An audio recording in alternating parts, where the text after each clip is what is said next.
All right, I'm just gonna goof off for a little bit and maybe draw a couple maps. It's Sunday at around 2 o'clock, and my game group starts assembling about 5:30 or 6. We usually play from 6 to about 11:30 or midnight. So we like to get a good 4 to 6 hours in. Of course, there's always a couple breaks here and there, and for the smokers, and there's always that when you got to herd your cats together because everyone hasn't seen each other for a week. So, and longtime DMs are going to know this. People show up and instead of wanting to get right to the game, they're going to want to BS and talk about work and the family and this and that and I mean it is a social event, so I think that's cool. I think that's fine. I mean, as long as you eventually get to the game. But then again, if everybody wants to show up and just BS around, that's perfectly fine too. I mean, so yeah, I'm going to draw a couple maps. This, of course, will be streamed on my Twitch channel. But I'll probably, well, I won't probably, I'll be uploading it onto the YouTube channel where I seem to get a lot better responses. So, anywho, time to get to it. Time to get to it. What I'm really going to be working on today, I think, I have no idea, honestly. Honestly, I have no idea. I will go to the regional HD map. Let's see. They've added some new stuff, so let's go. Yeah, high resolution. I tend to use square.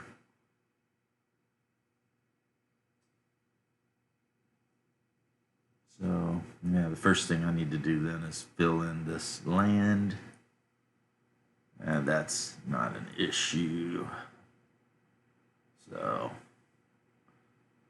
I like to use regional so that if I do draw a stream or a river through whatever I'm drawing, I just feel like it looks better. So, whoo, that's done. And then, mask effects. That's default preset. Got customizations. All right. There's a world generator here too, where you can just, you don't have to actually draw it. But then again, what would be the fun of that? So I'm going to throw my grid up. I usually, when I save the map, I don't bother with the grid. But when I'm making the map, I use it just kind of as a reference. Like, I'll decide in my mind how much a square is, and then that way I can scale things. So mostly I am wanting to build a castle. And fortunately for me, this program has some great tools for doing that. So this castle will be somewhere in my home world. See, right now it's scaled at 100. That's a bit too large because I want this to be a relatively large castle. So I'll go to 64. 64 I use a lot.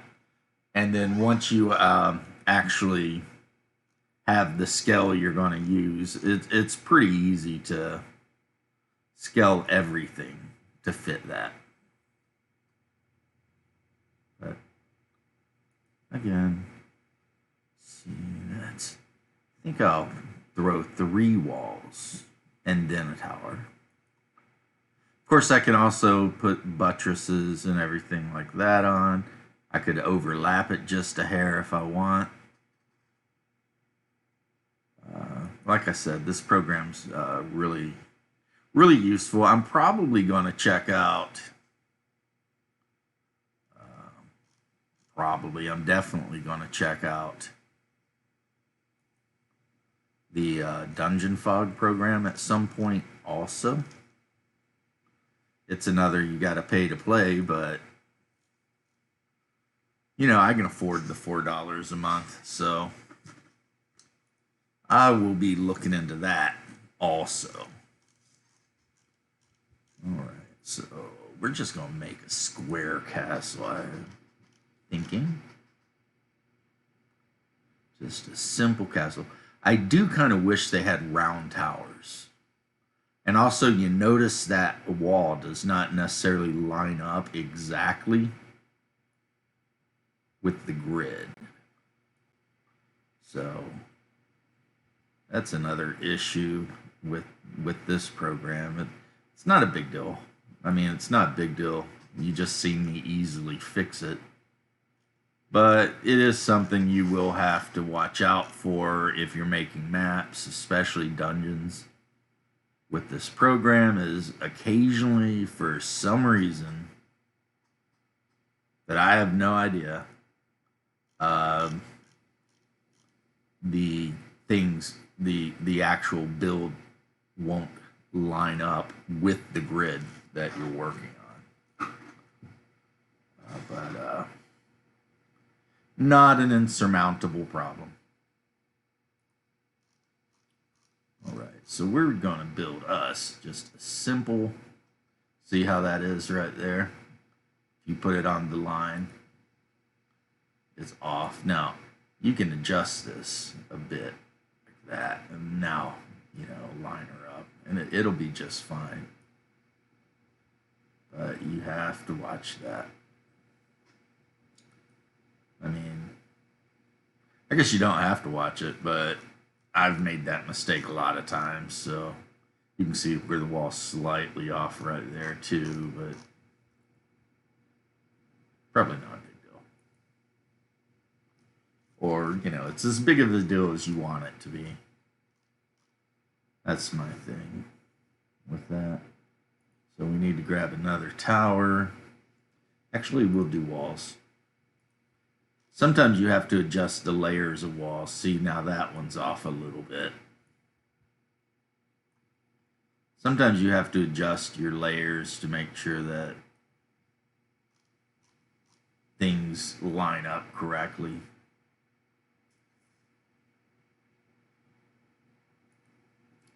The best thing about this program is once you've figured it out and kind of got a handle on it, it's really just, at least in my opinion, it's very easy to use. Okay, so I'm going to go right there. And now you're seeing an issue is that this wall right here, I need to adjust. I need to bring it down and curve it or reform it, which means I'll have to adjust the rest of this wall. But I mean, this is not a major problem. Like I said, I've got my plain old square fuddy-duddy castle. I'm not sure if this would be at all historically correct based on, save. And we'll call this, right now, just call this whip. Until,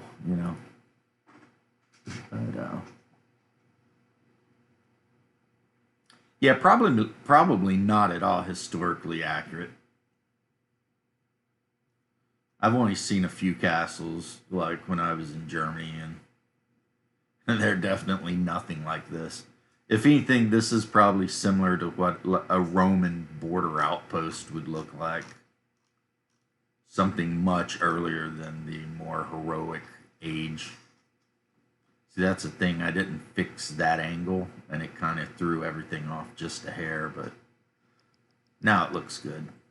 This wall needs to be adjusted just a hair. Yeah, perfect. So let's go back to our catalog and grab us a door. We're going to put a steel portcullis on this thing. 64, so that's too big. Actually, before I throw a door on, let's go ahead and grab some battlements, right? So that we can make kind of a gatehouse here. And we'll try and line it up and get at least somewhat moderately. All right, so as you can see, the layering's a problem there, but you can just go here and say move up a layer and boom, fixed. Now we'll grab a door. We'll have to resize the door because that's way too big. If these walls are, say, 40 feet tall, then that door is that'd be just massive. But you can just shrink her down, and since I'm going with 64, I'll go ahead and make the door 32. Line it up there, and move it up a layer so that you can see it. Something happened. Oh, somebody joined chat. Welcome to chat. I heard you join. I'm just goofing off making a map. So let's go back here. So I've got my door.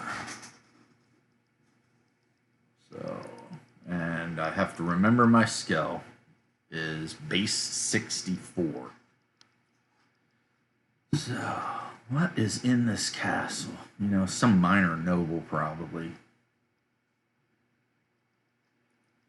This thing's maybe out in the woods somewhere. So I'm going to go ahead and throw a guardhouse in here, but we have to rescale it back to 64, otherwise it'll look way out of place. We'll just fit that guardhouse right there. Let's see. All right. I could up the scale, but I can also just move it over, and boom, you'll never know. And I'm going to throw another guardhouse back over here.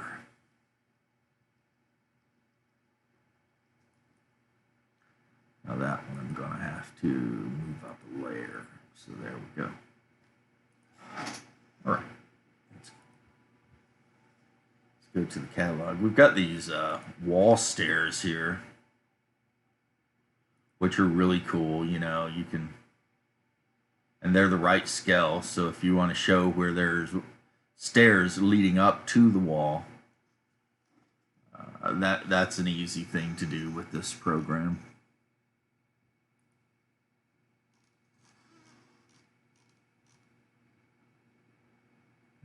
Do I want any more is the question. Yeah, we'll throw some up there. I mean, a lot of times I imagine that the way to the walls would be through the towers, but in a lot of... Oh, somebody's calling on my phone. Hola, Papa. She's out back. Why? What's up?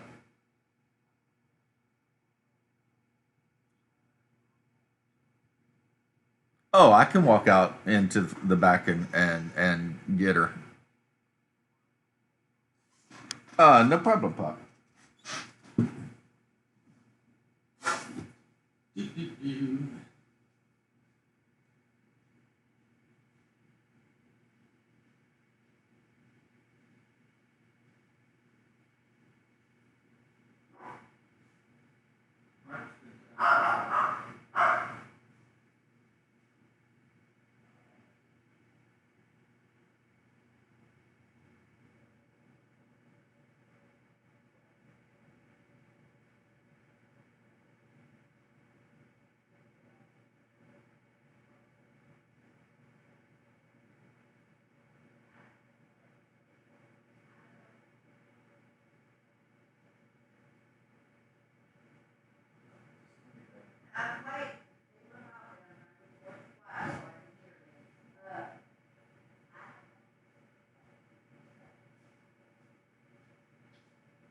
Right. Family tragedy averted. All right. So I've got in the castle. What do I want to do now? Yeah, I'm definitely going to try Dungeon Fog too. And so far, I've had a great time though on Inkarnate. It's been a really good program.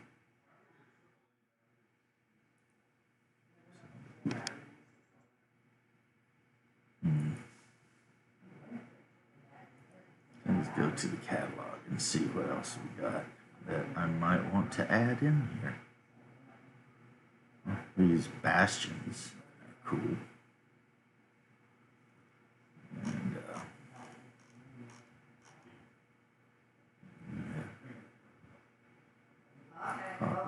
there. My house just got loud again.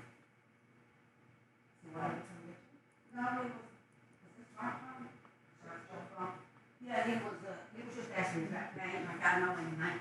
Roy is a professional painter. Oh, cool. So he makes a suggestion, and Mark calls me. Like he's a professional. I don't know. Oh, family. Ask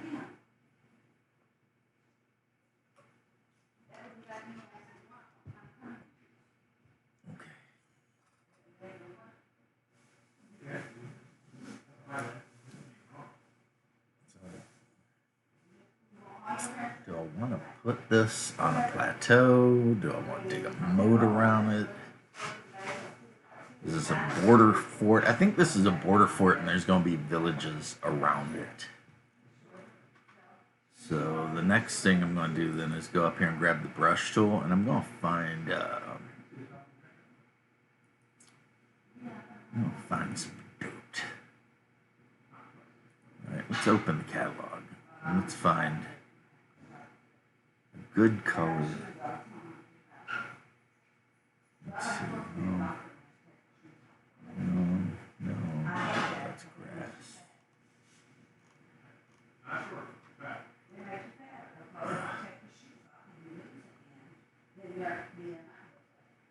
Okay, there we go.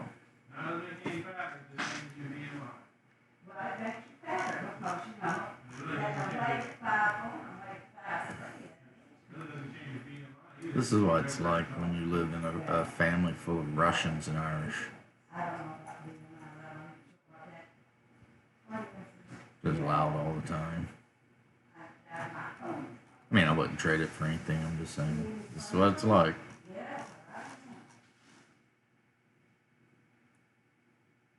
Irish and Slavs. It's a hell of a combination. Half my family's from Queens and the other half is from Appalachia.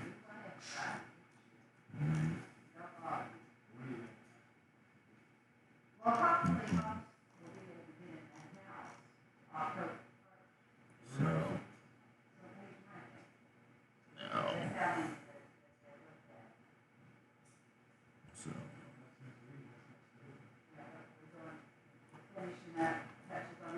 So yeah, I might actually put a moat around this thing.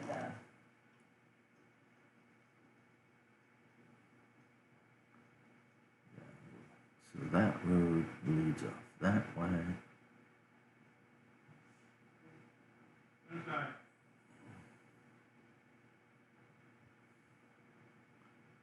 Right, this is not going to be like a major metro area either. This is going to be a lot of farmlands surrounding the castle.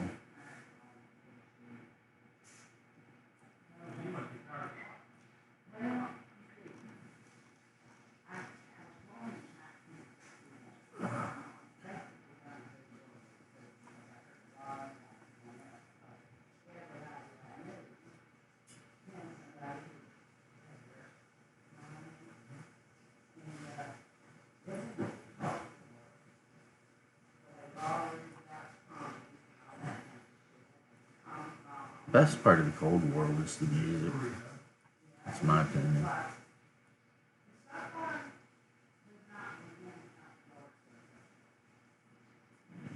All the badass 80s music.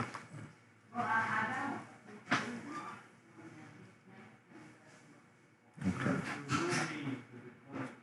I like that. we should probably put a keep in here. Let's go into the catalog and see what they have. I mean, the one good thing about this program is I'm always checking it because they're always adding stuff. So here's kind of a keep.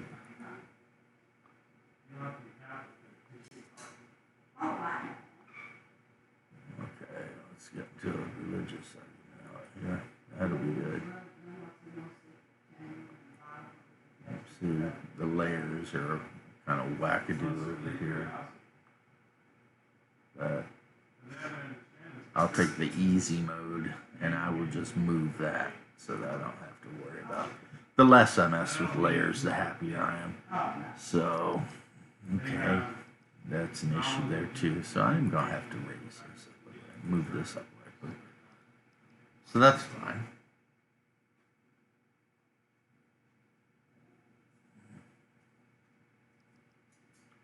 Okay, so now if I want to, I can go down here and I can actually flip this thing.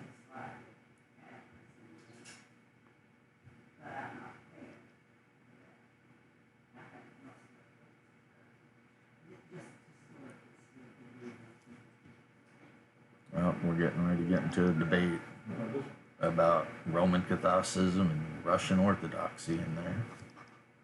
That'll be good. Like I said, Irish and Russian. Just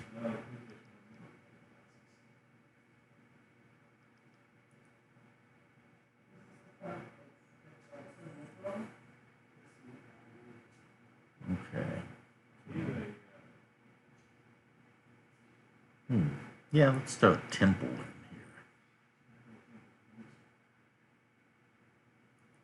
Yeah, we'll throw a temple in there. That'll be good.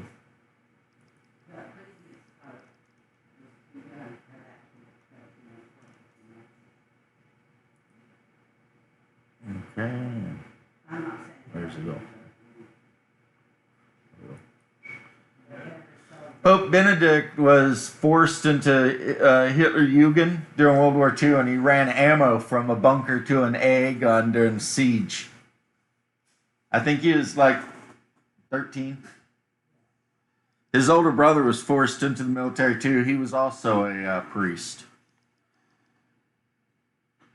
Which is funny because the Pope before him, Pope John Paul, was an actual partisan in Poland and Yugoslavia during World War II. Right. Now this current Pope is just a wackadoo, and I don't know what they're thinking about him, but yeah, the current Pope is a freaking commie. But whatever.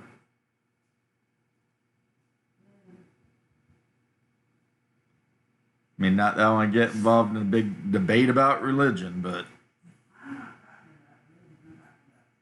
that's history. That's what actually happened.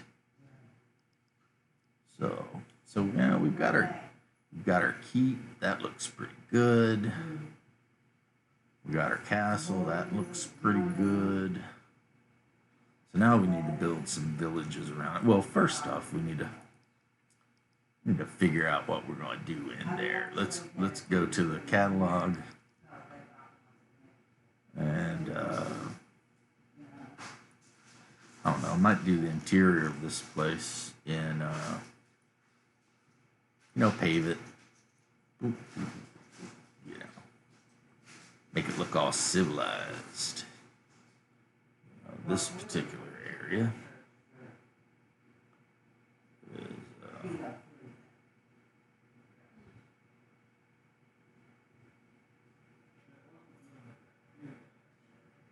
oh, geez, now we're going to get into that.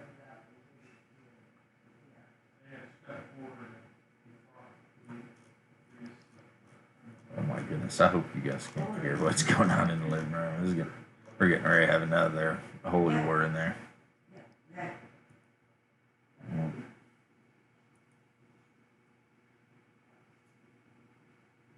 So, I'm thinking that the area outside of the I want to be farmlands, and it's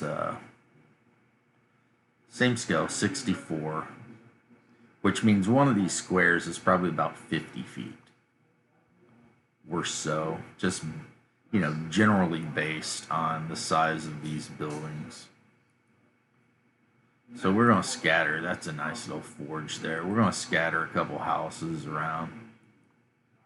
But definitely don't want to put the houses too close to the walls of the keep. Otherwise, that would defeat, logically, that would defeat the whole purpose of having castle walls. I guess in a city it makes sense if you have buildings up against a wall on the interior, but on the exterior, you wouldn't want to do that. As a tactical gamer, I can tell you right now that every one of these buildings in the hands of, an enemy military becomes part of the siege tower. So there could actually be a point where you might want to, if you were defending this place from an enemy army, you might actually want to burn down. Okay, now one good thing you can do, because most of these things look this way, is you can go ahead and flip them. And that's a good way to get a little bit more diversity in your building so that everything just doesn't look identical. And I do like these little farm sheds. I picture, these are like where some of the more poor people in the village might live, in these little sheds. Here's your pig pens or whatever, your barns. There's a barn. And also on here you have, in the catalog, down here, you actually have crops that you can put down. So, like outside of this farm here, you've got a wheat field, between this area.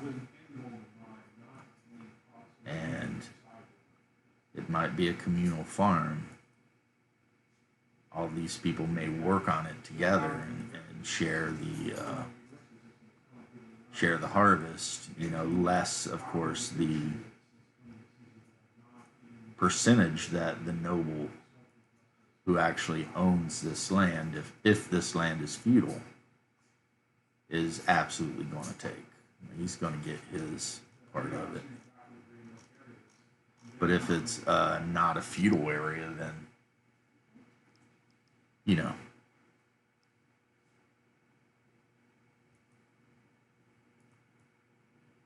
in my own campaign world, because it's based a lot on a mythicized Western Slav setting, and by that I mean Kievan Rus, pretty much Kievan Rus from Novgorod all the way down to the Black Sea, Bulgaria region, and all the way over to Poland and Germany, Silesia, in that region. I use a lot of the different myths and monsters from those things. And so you would have towns where it would be feudalism, but you would also have kulaks and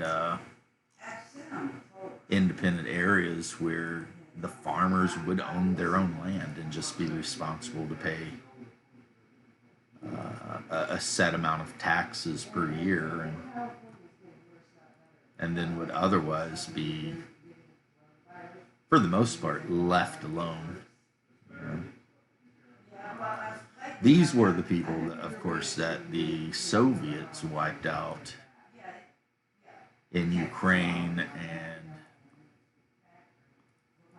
Belarus and Western Russia, the kulaks. They were the farmers, the landowners, the boyars. And during the genocide called the Holodomor, something a lot of people in the West don't even know about because, we're not taught history. And depending on who you talk to, 10 to 20 million farmers were liquidated for the good of, the people or whatever. A lot of people tend to say that they tend to blame a lot of the atrocities on Stalin, but Lenin was the one who actually started the Holodomor. Stalin just finished it. And so, yeah, millions of people were literally forced starved to death. To this day, even, a lot of the Russians don't want to admit, not all. A lot of Russian people do it. A lot of Russian people know it happened. I mean, it wasn't that long ago. A lot of Russian people have families that lived through it, including mine. My family was forced to flee. Hey, my love. The broom, it might be out in the mudroom. Have you looked in the mudroom? But, yeah, which is how that side of my family found their way to America.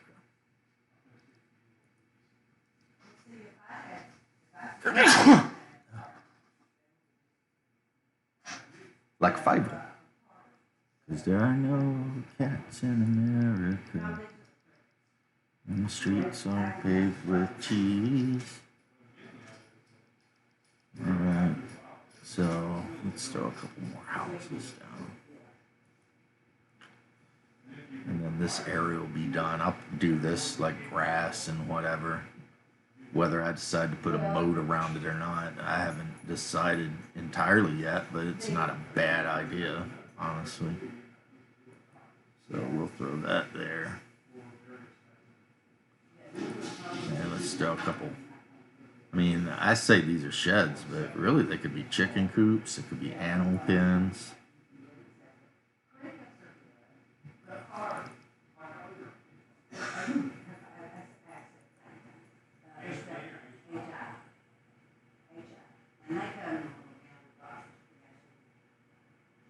Right, that could be a chicken pen.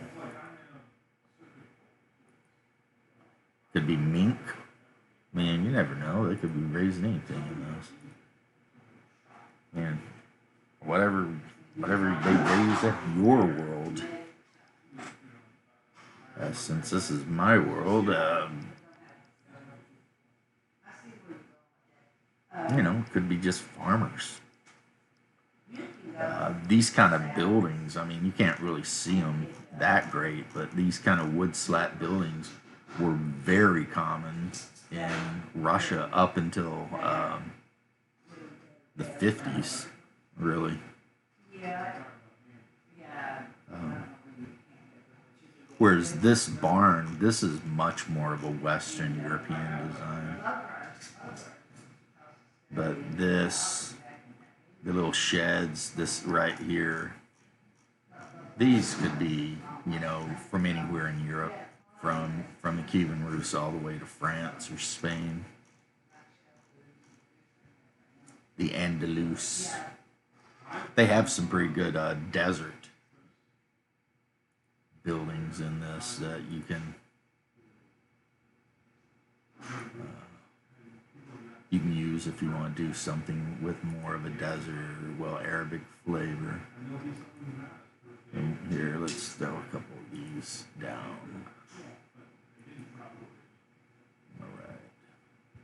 It's just more animal pens or fenced-in crops, actually.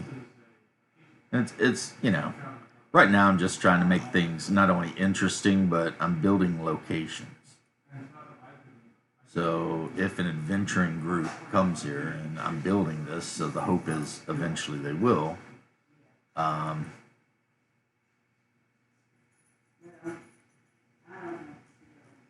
I'll be able to know, hey, what's in this area and whatever. So that's what we're doing there. That area is done. And now I'm probably going to go up right. Well, probably. I say probably. I know exactly. I'm going to go up right in this area. I'm also going to. See, I almost said probably again. I'm also definitely going to draw a stream running through this area because cities and towns are always built next to water when it's available. So what I'll do, well, depending on which direction the water is coming from, this could be very realistic. Rivers tend to come from mountains and they tend to eventually merge. A lot of people, when they draw maps, they have the river split, which is actually very rare, and it's something that might happen in a delta area, like the Mekong in Vietnam, or maybe the Nile Delta or something like that. But I mean, honestly, on the whole planet, that doesn't happen very much. Whereas if you look at a map of anywhere where there is a lot of rivers, so whether it's Europe or Asia or North America or wherever, you'll see that these rivers come down from the mountains and then they connect, and they'll keep connecting and more will connect. So you'll have a main river and then you'll have a bunch of tributaries feeding into it. And, and as everybody knows, water goes downhill. That's like the first rule of being a plumber. First thing they teach you, water goes downhill.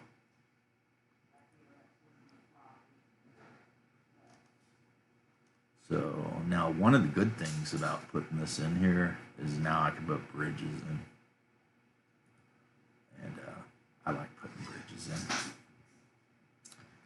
So, oh, nope, that's the wrong one. We need this one. Right like that. Just kind of line her up and drop her on. Yeah, I think bridges are really interesting. Also, with this stream, these two streams, they're probably not rivers, they're no more than 50 feet wide. With them running the way they are, what you end up with is a little bit of a defensive, building the castle in this area actually makes more sense. Even without digging a moat, it still makes more sense. And if these are two different creeks or whatever coming down from the hills to the north, or then if they did try and dig it out, I mean, it chances are the river would just find its own direction and just keep going. So I need to put another bridge in here, but I'm not going to put that one there. I'm going to put it here. And there won't be a bridge there. So let's fit the screen and look at it. All right. Looks like we definitely need a bridge here too. So I'll grab this one. Okay, so that one's not really wanting to do the trick.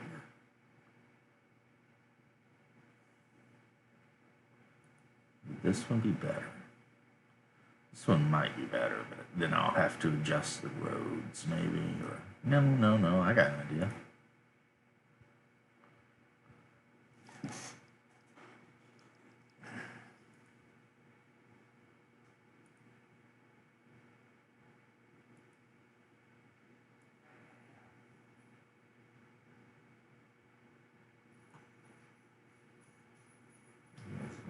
This road. Alright. So, roads generally naturally form in medieval settings or whatever, It's not like there was a street, and there no one was in charge of,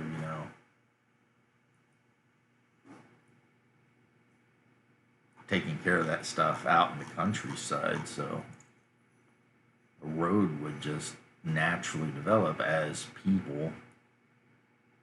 See, I'm going to narrow this stream right here just a bit so that bridge will fit in a little bit better. Plus, then it'll make a lot of sense. They built the bridge at a narrow part of the stream. Just make that look more natural. All right. So yeah, then they can say they built the bridge there because that was where it was narrow. And there you go.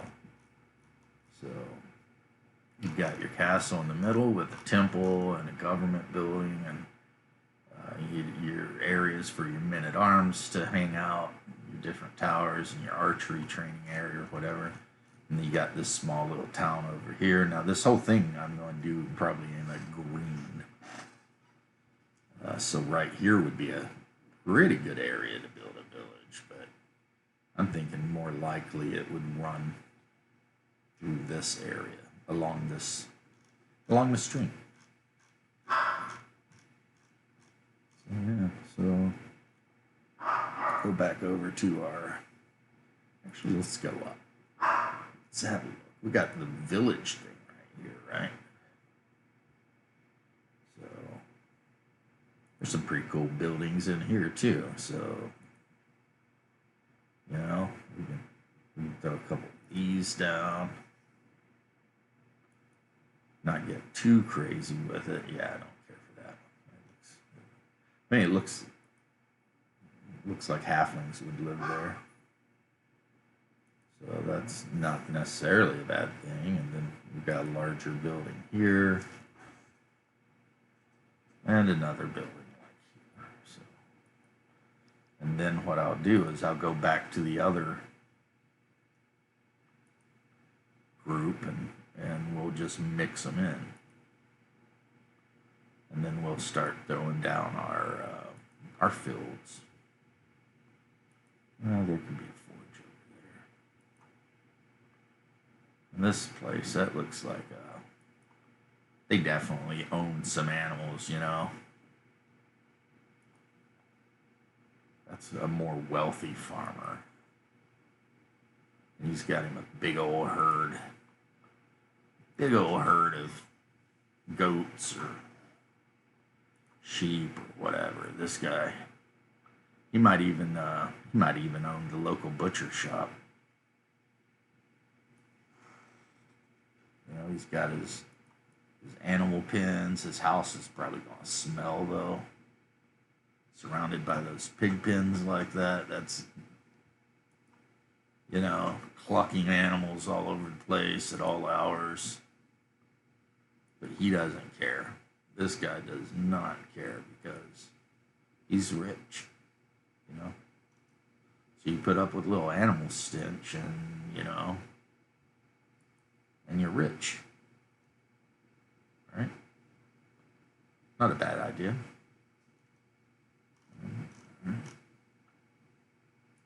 Maybe, who knows, his neighbors might not like him.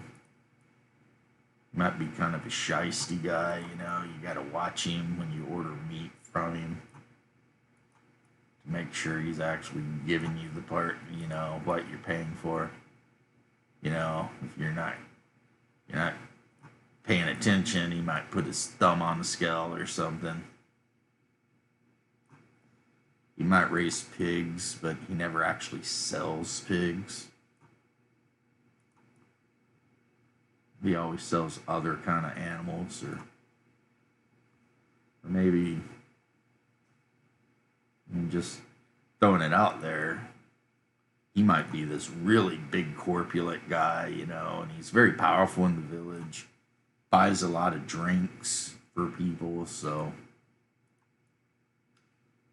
even if they don't really like him, they still like him because he's rich, he's got money,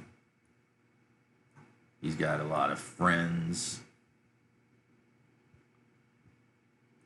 Like I said, he raises his pigs. He sells meat in the market. And on the down low, he's actually a devil swine.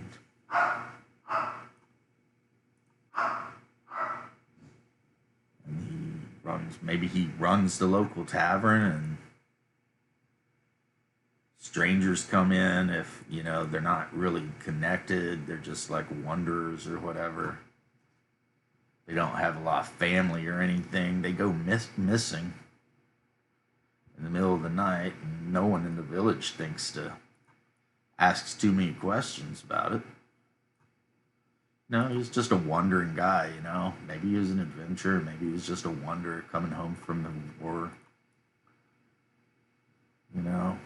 Maybe a runaway from the big city, just trying to get out of a bad situation. And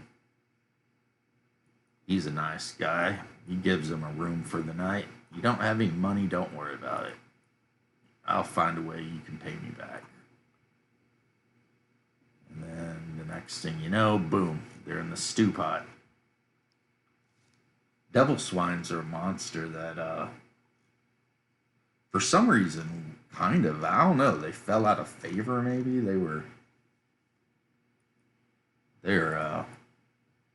They're in basic Dungeons and Dragons, but I don't recall them making the switch to AD&D. I could be wrong there. And if you see this on YouTube, feel free to correct me and let me know. But in AD&D, they kind of had a thing. They are a lycanthrope. They typically, in basic D&D, most lycanthropes look similar to whatever the animal they turn into, to a regard, so, or to a point. So if you see, like, a were-rat is going to be kind of a sneaky looking, ratty kind of looking person, and a werebear, a lot of times they're going to look like Bjorn, just a big guy, and they love to eat their honey and, whatever. Werebears are not innately evil, so here, so we got this. This right here is the Cabbage Patch. Welcome to Bolivars. Here's our cabbage. We have good cabbage and pork. Right? Get some cabbage, some this village well known for a cabbage pierogi. And chabrek, made with fresh beef. So yeah, maybe this pig farmer, maybe he is a devil swine and he's just in this region, kind of living literally off the fat of the land. Most of the time he eats whatever the village has got, but on the occasion he has opportunity to disappear some poor traveler. And now we want to throw a couple trees in. These could be just normal trees that these guys kept around for shade, or maybe they're apple trees.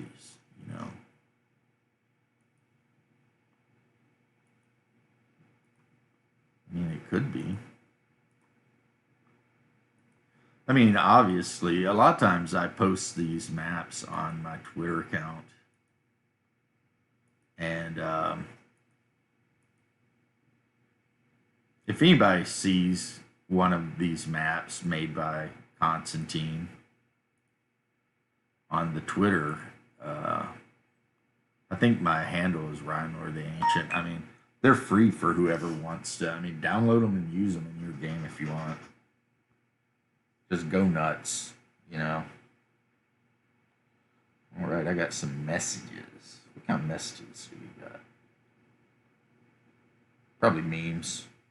My game group's a bunch of goofs.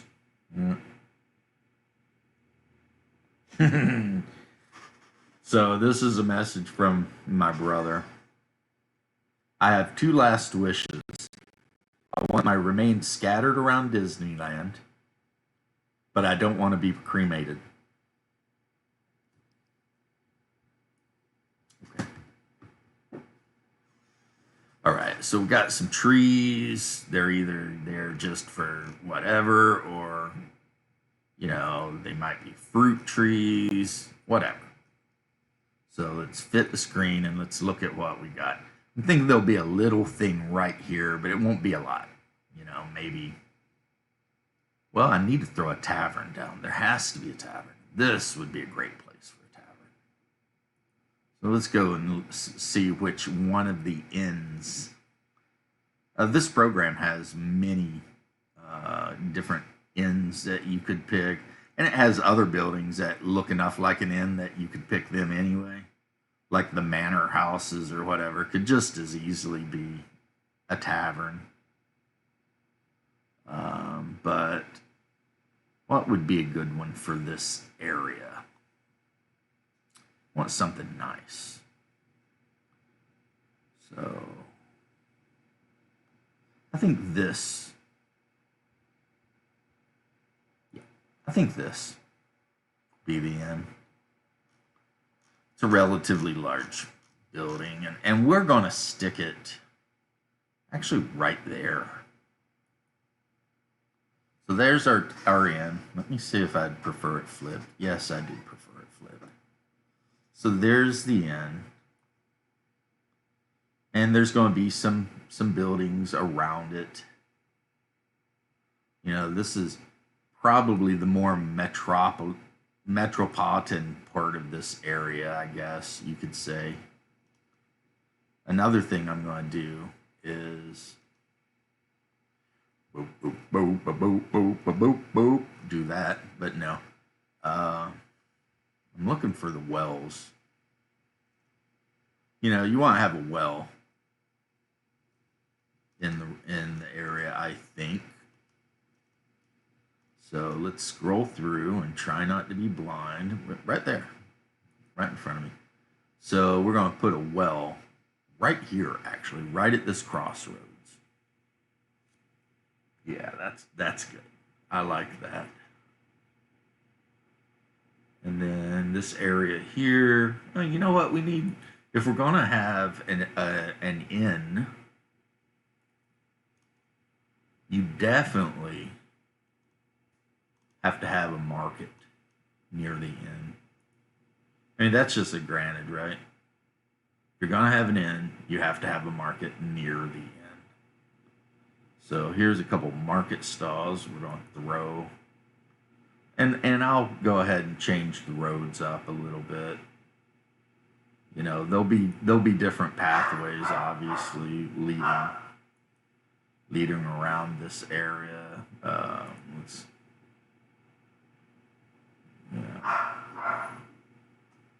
Right. So these roads are like 20 feet wide or so in this area, so that's not too bad, I don't think. Well, what you hear out there is the joy, the absolute ecstasy that comes from owning upon a land. Right. So there's a little market, you got some stalls. That's pretty good. And then, so we know I need to go over here, and I'm going to have to drag a trail across here and here. Right? Because the farmers come in here and they just wander about. Maybe they head over to the tavern, which is owned by the pig farmer. And maybe the tavern is called the Sneaky Sow or something like that. So I'm going to duplicate this one and just throw it right there. And then I'm going to duplicate this one and put it right.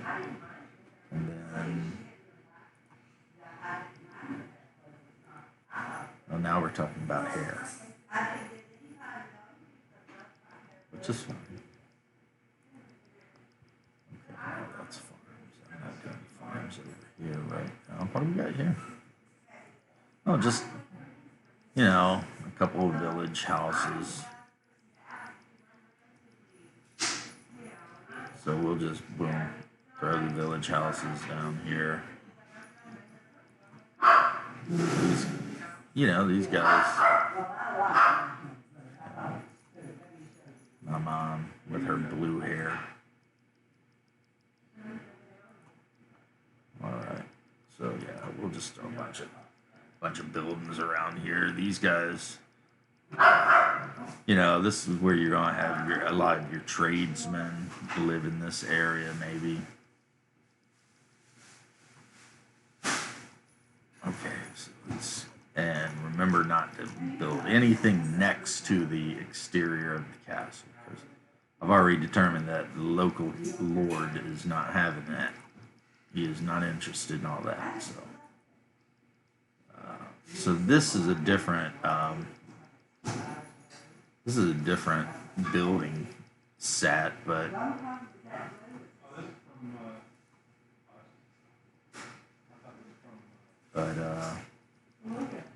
I like to mix and match this stuff. So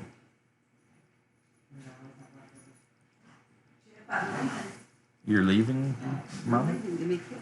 How are you leaving? Tracy's going to get a nails done. She's dropping me off. I love you, Mama. I love you, baby. Cassie's ready to go home. Is she? Well, you taking Mama home? I'm running away. You're running away? You're not allowed to run away. I'm recording, just so FYI. Running away from home. You're not allowed to run away from home. You're not going. What would I do? Cook for yourself. Cook for myself? I know. Blasphemy. What are we doing for dinner, or did you want me to cook for myself? No, what I want you to do is make a sandwich out of the croissants or eat that chicken. Remember What the kind chicken? of sandwich? I did eat some of the chicken. I can eat the rest of it. Get rid of the chicken. I mean, I was going to toast you up a croissant and do like a hot ham and cheese with tomatoes and stuff. That's what I was going to make you. But I'll eat chicken. okay. I'll probably share my. I got you.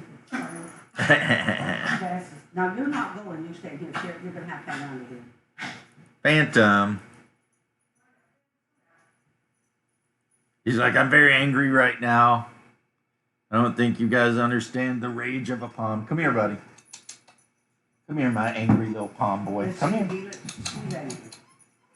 No, she looks happy. She looks excited. She's like, we're going places. Yay. You're staying with Daddy. Say, Mama's got to go get her nails done. You are staying with the daddy. We got him back from the groomers the other day. He smells so nice. They put pup deodorant on him so he didn't smell like an old abused pup. Yeah, him looking at me. He's like, I'm not happy. He's like, I'm really not very happy right now. He's like, there's barking to be done. All right. He always reminds me of those little black caterpillars. That's what you always say. He looks like a little black caterpillar. Nobody, you see them when they go in their little fires bouncing. Right. And that's just, and then little tiny feet. And little legs. Oh, don't be mean to my boy. Phantom, be nice. No, stop. Well, he needs to be a nice boy. I know. For the pup. I know. He's like, why can't I go? I know you're going to the nail salon. I'm just saying that's what he's saying. All right. Let's throw some hay. I mean, does this have any actual... Well, it could have some... Yeah, somebody better say bye. But it could have some in-game effect. I mean... Maybe the players hiding a hay bale. Maybe they're getting chased down. You know, maybe the demon pig, the devil pig, or devil swine. Yeah, he might have a lot more pool around town than you'd be comfortable with. You never know, right? What if he pays off the local lord even? I mean, for people who are not necessarily good, let's say they're just neutral or maybe even chaotic or evil. I mean, enough coins in the purse might be enough to make them look the other way. The local lord might know for a fact that the devil swine is living there and doing up to his shenanigans. But as long as, you know, his coin purse keeps getting filled up, and not just through taxes, but you figure anytime the devil swine takes out a traveler, if that traveler has any coin, maybe the devil swine gives the coin to the to the local lord. Maybe they have that arrangement. I would do that. I would go with the fact that the devil swine is just an infiltrator living amongst the good people of the town, and I think that's a better story than, you know, half the town is corrupted. Oh, that was quick. So now I'm just putting a couple decorations down, honestly.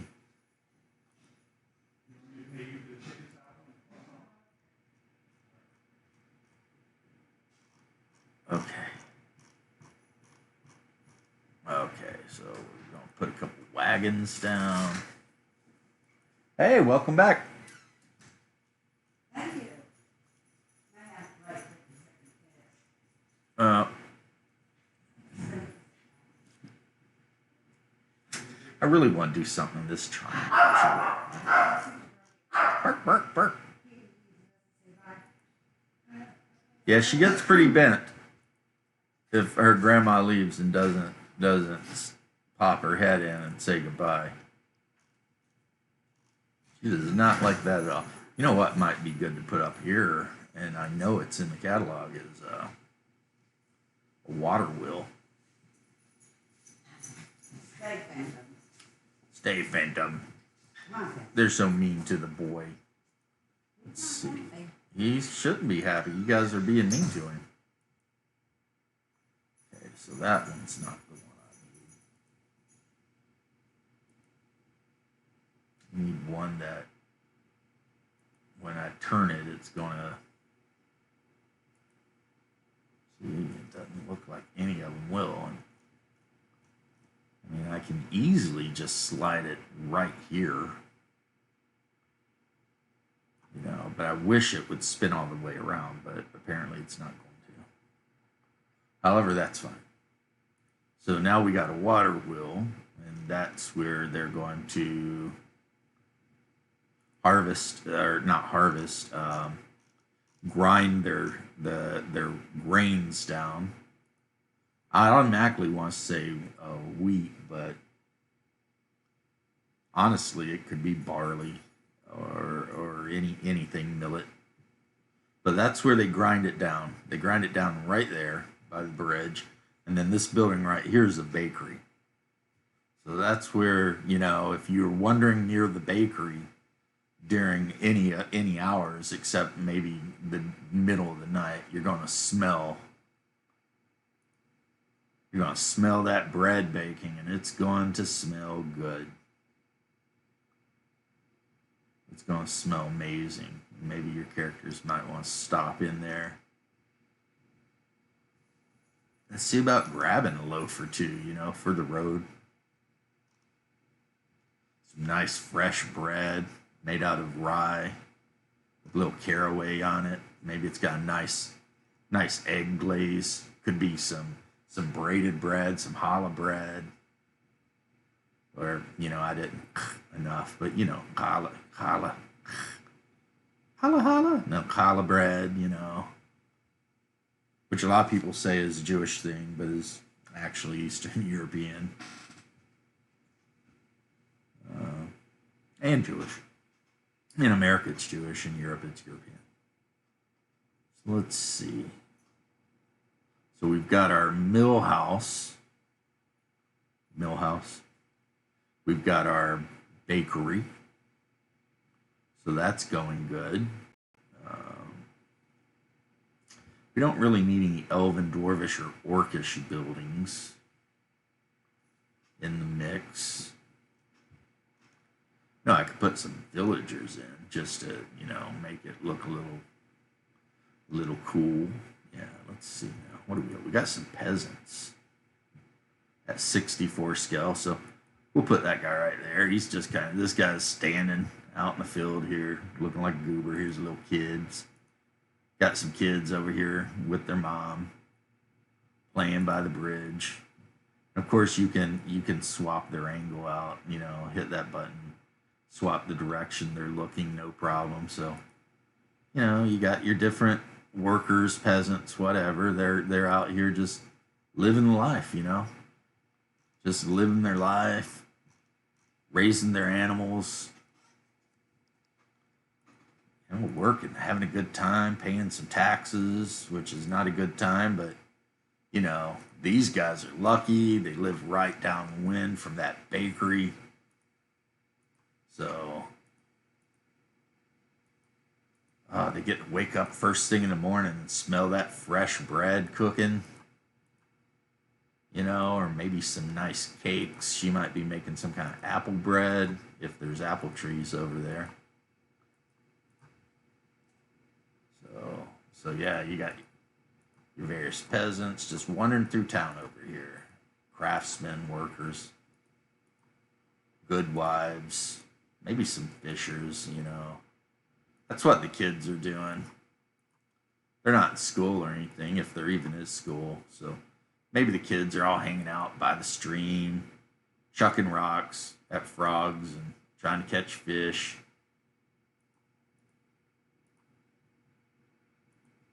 Right.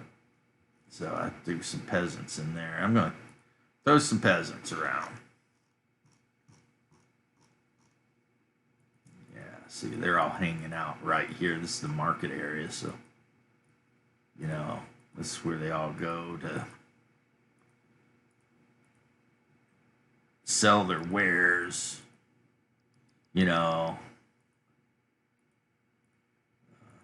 Masha spent all last winter making blankets and nice warm wool hats, and now she's down at the local fair here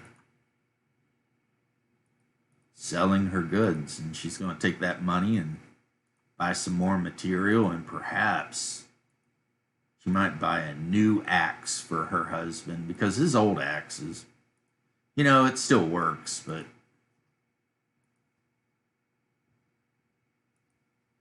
getting old, a little bit pitted. But there's a traveling salesman that comes through town twice a year from Kaliningrad, and he has new tools made out of good steel. He claims the steel comes all the way from the Red Hills in the great kingdom of Sarn, and he showed the axe off, and it was razor sharp. And she thought, how much easier it would be on poor Petri, if he had just a good axe. It would just make his life so much easier. And she loves him so much. They've been together since they were kids, and they haven't been able to have children yet, but they're trying. And he works so hard to take care of her. So, she's saving up every nickel and working hard every winter night when she can't be out in the field helping him.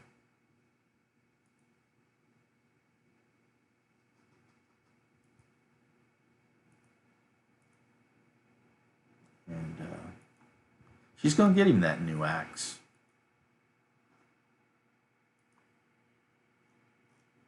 And that's a labor of love for her.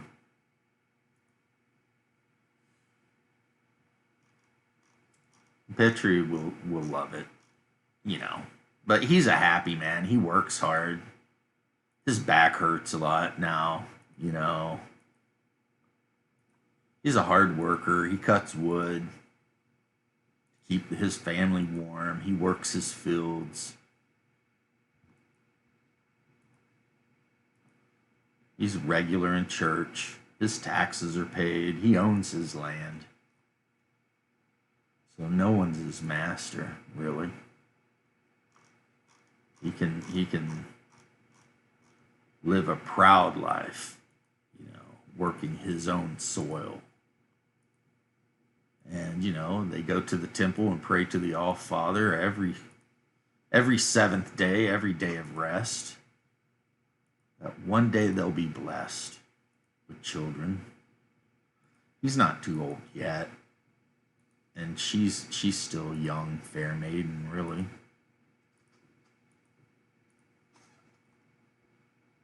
I don't know about you listening to this, but I'm pulling for him. I'm pulling for Masha and Petrie. I hope they have a big family. Hope some adventurers come through and realize what Boris is up to. And put an end to his evil plots. All right. Someone needs to do it. So we got some guards. And since I put villagers all over the place, I might as well throw some guards, you know. So we got a few guards standing out front. A couple of Druzina. You know, they're the hearth guard for the Lord. So they just kind of stand out there. And if you try to come in to visit the Lord, they're going to question you, you know. And we got a couple of guys standing up here on the, I need to move them up a layer. But they're standing up here on top of the gatehouse. Keeping an eye. I mean, this ain't the most dangerous area in the kingdom, but at the same time, it is out towards the border, and Kaliningrad doesn't have the best relationship with some of the neighboring kingdom, and also it is, you know, on the borderland, and not very far from the domain of the hobgoblins. The Gloomwood is filled to the rim with all sorts of monsters and evil humanoids, and, you know, roving orc war bands, the occasional Jotuns and giants. So they don't have too many guards in the whole place, though. About 30 or 40 guards in the whole place, really. I mean, this is not a big city, so. And this is not a super wealthy area. He can call on the villagers. There's a couple hundred men in the village. He can force to take up arms, and he will if it becomes necessary. He absolutely would do that, but let's hope he doesn't have to. Those poor farmers probably wouldn't fare too well, especially if they were forced to actually battle an orc war band or a troop of hobgoblins. I mean, people don't think about it, but in your typical D&D fantasy world, your average hobgoblin is better trained than there's a couple archers standing out here by the archery place. You know, they've been over here training. But your typical hobgoblin is better trained and equipped than your first level adventurer.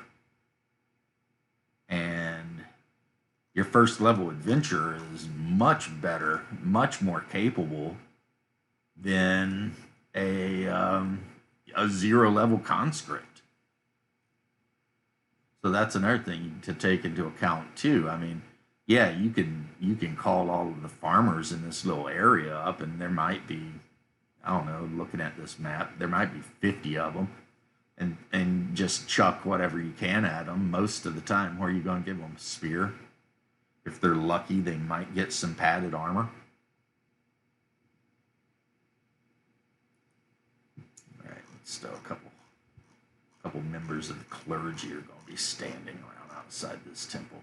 Again, at this point, this is all decoration. I mean, this is, it's not going to change the map at all. But yeah, so we're going to have a couple clergymen standing by the temple, because why not? And we're going to throw a couple of wealthy people, the actual gentry. They're hanging out over here by the government building, talking. These guys are all landowners. It's not like they're actual, noble blood, but they're landowners, so they get a say. They get the landowners, in this particular region. The landowners get a say in what's going on, because the local lord, he wants to keep them happy. If you don't, I mean, in the Principality of Kaliningrad, it's not like you have serfs and slavery is illegal. It's considered a barbaric practice that only the people in the more corrupt, degenerate kingdoms would ever, take part in. So it is a noble's it's in a noble's best interest to keep his landowners and those that are producing wealth happy. Because if he's too cruel to them, too mean, starts taking their property or whatever, I mean, one, they could always send someone to the capital and demand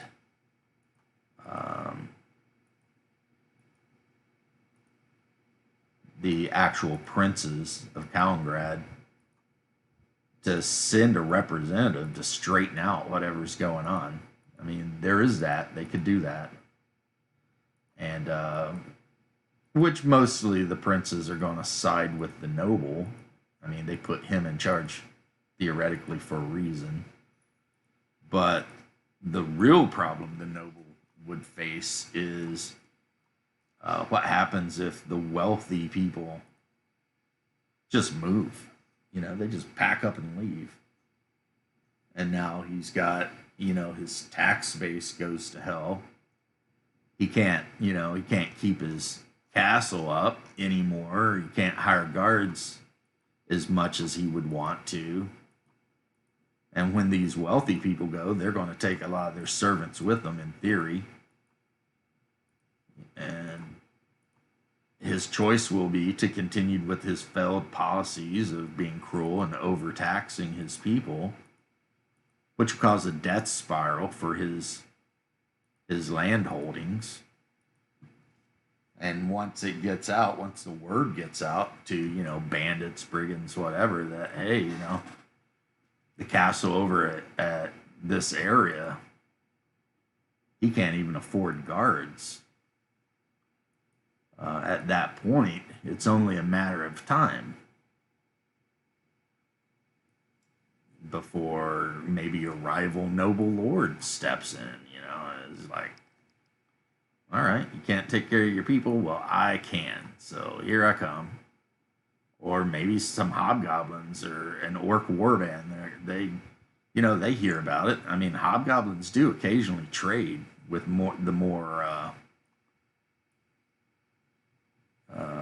well, I don't want to say more civilized, because hobgoblins in my campaign world are very civilized.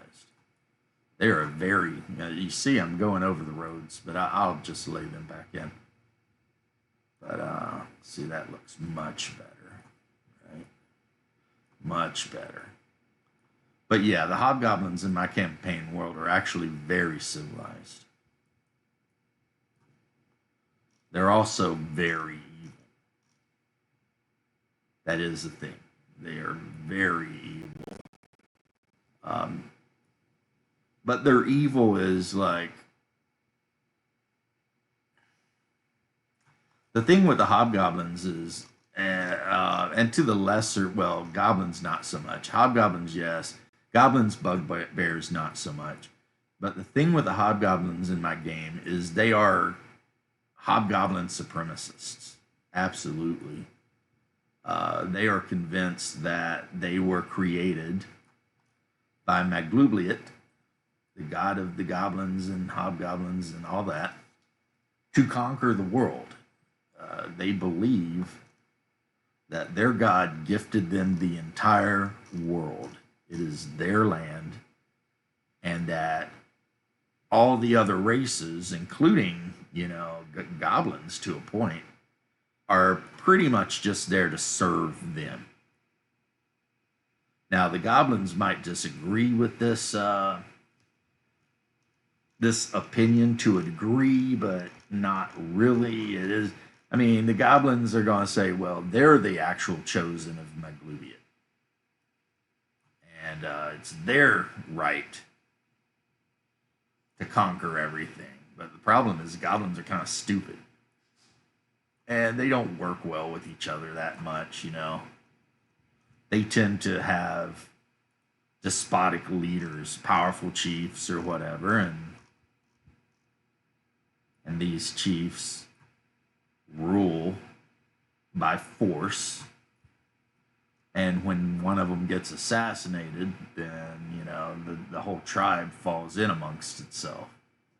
Hobgoblins, on the other hand, are very ordered, and they have an effective governmental system. It's just very militant. And they 100% firmly believe in their supremacy over everyone else. And I mean, you can almost understand why that would be, too. Your typical hobgoblin is a superior warrior to most other creatures out there. So they pursue a philosophy of conquest without any sort of remorse at all. They firmly believe that it is their right given to them by their creator to do what they do, and they have zero empathy for those they conquer. Which is not to say that, they're going to abuse their slaves. They are. They will. But it's not to say that. But I just did say that, Hobgoblins, though, being that they're not stupid, they're not going to do stupid things. If there's a strong human kingdom next to the hobgoblins, and they know that this kingdom is very strong and militarily powerful, your hobgoblins are going to pursue a more peaceful route with them, even trading different things with them. People seem to think only dwarves make good weapons and such, but actually, in my campaign world, hobgoblins are world renowned crafters and metallurgists. They make extremely functional weaponry and armor, mostly for themselves, but they're not above trading if the price is right. And goblins are some of the best miners in all of the world. So if you have a very strong... Now, bugbears are just lazy. They don't want to do anything. They're just thieves. that kind of live by bullying everyone else, which works with goblins, but not so much with hobgoblins. A hobgoblin clan will tell a group of bugbears to snap to, or they'll take them out. And even though individually a bugbear might be stronger, you know, your typical family or unit or clan of 12 to 20 bugbears, when they encounter 2 to 300 professional soldiers, which is what hobgoblins are, the choice is pretty easy. You know, get on board the train or get ran over by it.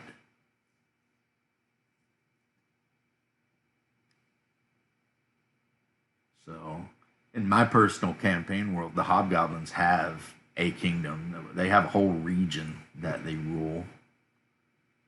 And they do occasionally, when it's in their best interest, because that's the only thing they care about, they will occasionally trade with their neighbors. And they will occasionally allow merchants from human kingdoms to move through their lands somewhat unmolested. I mean, you're still going to pay a heavy tax to enter their kingdoms. They still may bully you and talk a little smack, but if it's in their best interest to trade with you, they will. However, if they feel like you're weak and they can just rob you and leave your, you know, eat your corpses or whatever, they might do that too. I mean, that's the thing with a hobgoblin. They're always looking for advantage. They are lawful. So they do have laws that they follow and enforce, but at the same time, they're not above breaking their own laws. All right. I like this. I'm going to call this done. At some point, I might name it. What I'll do is I'll actually look on my continent map and I'll find an area that this would fit, you know, on the big map, and then whatever I've named it on the big map, I'll come back and I'll put a, you know, a name on. And, you know, all these villages probably will have the same name. On some of my other city maps, the villages scattered about, of course, they were a much smaller scale, have their own individual names. But if I'm doing this at a scale of 1 square is around 50 feet, then, you know, they're not far enough apart. Now, what I like to do also is I remove the scale and then save it. I can always go back and pop it up. But once I kind of have the buildings down there, like if I'm looking at the tavern here, this tavern's around 100 feet or so. It's 2 or 3 stories. It's maybe 40, 50 feet wide. That's actually a pretty big building in a medieval setting. So you know, once I have a general idea, the grids can go. And then let's go back to, return to my macaronis. Now there it is. And what I will do is I'll go right here and I'll go ahead and move this map to the cities and town folder to neaten up my little area here. So let's see, if I go over here, then you can see these are different adventuring sites. So here's my cities and towns.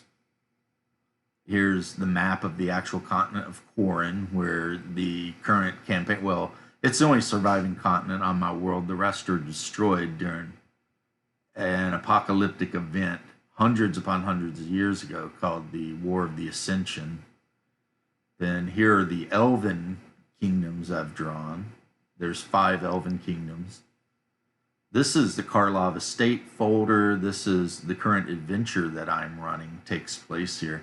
It's a haunted house scenario, basically, with a very Eastern flavor. There's a warren of ghouls living underneath the ground. The whole place is haunted. There's a haunted hedge maze with topiary. And then in the actual keep itself, I can't really say because some of the players or the mansion might be listening, but let's, you know, down here is the Dwarven Hold of Thardun. the players recently got a map leading to it, and they haven't decided yet whether they will explore it or sell the map or whatever. Here's just some general battle maps. So I've got like a couple of ship blueprints I've made for different sized ships or galleys. There's no black powder in my setting, so you're not going to have frigates and brigs like you would in the 1500s or 1600s. It's much more like 10th century, so cogs, long ships, and more ships that like to skirt along the shore, coastal ships. And then a couple of scenarios I did, like a ruined tower. I'm not sure what this cave was all about, an ambush. This is just a camp. And then over here, this is my old school dungeons. And this is, I've been using Inkarnate to simulate dungeons. Let me see. From AD&D and basic Dungeons and Dragons. So, and it's not hard to do at all. I mean, the doors and everything I actually created using, keys on my computer. The staircases I created. Now these were added. And I have talked to the Inkarnate person, and they have told me that they will be adding this old school map key assets at some point, which I think would be really cool. But anyway, that's basically it. I've been doing this for about an hour. That's going to make a very long YouTube video, but that's cool. And I'm going to take a break and maybe clean the house a little bit. And get ready for the game tonight. All right. Josh Erickson. Well, cool. So yeah, I'll be uploading this on my YouTube channel. It's just a little bit of me rambling and creating a village. Using Inkarnate. Inkarnate is a great program. No, I'm not paid by them in any way. I actually pay them to use the program, but it is really upped my game a lot over hand-drawn games. So, to all my YouTube friends, hope you enjoyed it. God bless America.